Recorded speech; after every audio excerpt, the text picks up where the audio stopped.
evidence to show that our brains are hardwired from birth to make sense of the world through story. Make Believe Arts is a theatre and education company. We're based in Lewisham, but we work all over London, across the UK. And our work is very much based through a number of strands on everything we do, is using this idea of story and how we can connect story with learning.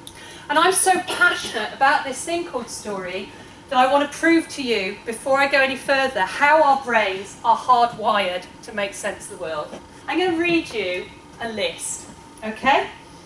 Are you listening really carefully? I want you to really listen carefully to this list. John walked on the roof. Bill picked up the eggs.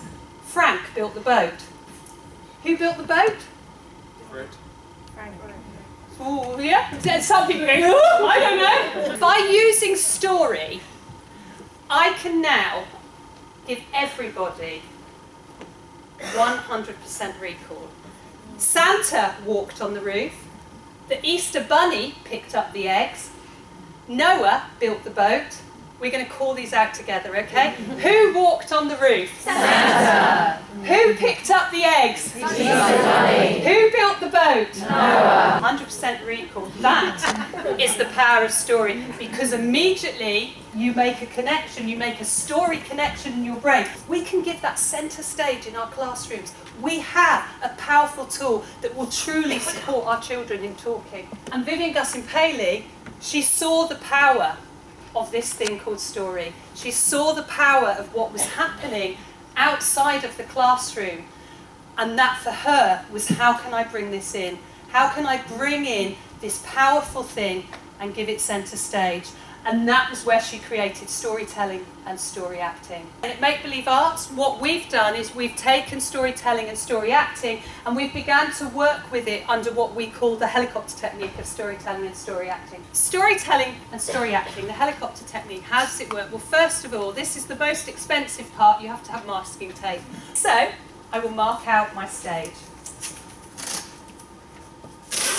Logistics-wise, the most important thing is every single child has a front row seat. And we're actually looking at the moment at Helicopter at Home, and Helicopter at Home is actually getting parents working with their children, so you could do it with 1 or 2. So it can be, and I think that's the strength of this, it can fit the size of your setting or the size of the group that you're working with, so you can make it work for you. One night, I was asleep. Could you come and be the person who was asleep, and can you pretend to be asleep for me? Fantastic. They were bouncing on my children's trampoline. Could you come and pretend to be a trampoline? Show me how you make a trampoline. Can you pretend to bounce on the trampoline? Fantastic. What did you notice that I did? It was like lie down first. Yeah. You said. Yeah, I think you had to. Yeah. Yeah, a lot of that, and it's hugely important to me that when it's a really important point. I didn't say lie down and go to sleep. I didn't say that. Can I just actually get all of you to do some cooking for me? Could you just do some cooking? Why are you all doing the same as me? Why did you feel that? What happened? What was it that made you want to cook like this? I think we're mostly mirroring you. Yeah, so you're mirroring me? Yeah? You want to make me feel good. I mean, it's actually, teachers are brilliant, children are brilliant at pleasing your teacher. That's what we do, children, but also as adults we are. But if I sit there and go, can I see cooking? Oh, that's really, I want to see, how do you do it? Then I'm curious, then I'm learning through curiosity. And that's the thing that can be really exciting. And if you pick up on that and go, oh wow, is that your tiger? That's fantastic. Then what we're doing is we're encouraging that, and nobody can fail, everyone feels safe. So now we all know what story acting is. This is the story acting bit. So what I will need from one of you to show you how storytelling works. So one day there was a little baby. Okay, let me write that down. One day there was a little baby. When we act it out, do you want to be the little baby or the little tiger? Little tiger. You want to be the little tiger? Fantastic.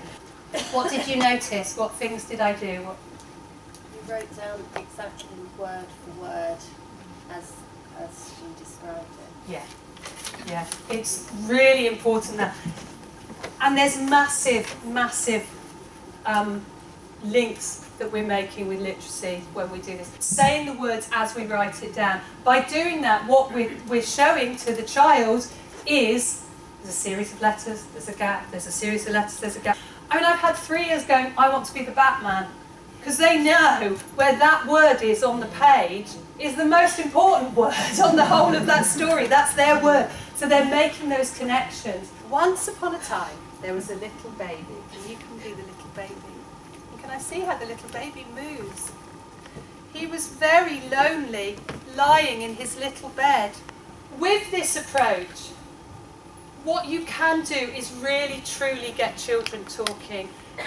I've seen children, I've had a child who was an elected mute who wouldn't speak to anyone. She told her after 5 weeks in the setting on a once-a-week basis, the child came up and said, "Princess." And I wrote that down. When she got onto the stage, she was totally animated as the princess. She walked around the stage as the princess. The thing that's important is no child should ever be forced to tell a story or to act in a story. We have had the approach evaluated. The Open University have recently done a really thorough evaluation. We're having amazing impact in terms of children's literacy, in terms of children's spoken language, in terms of children's physical development. There is so much that is coming out of this. I want you to go away and just try it, and we really will get children talking. Thank you ever so much.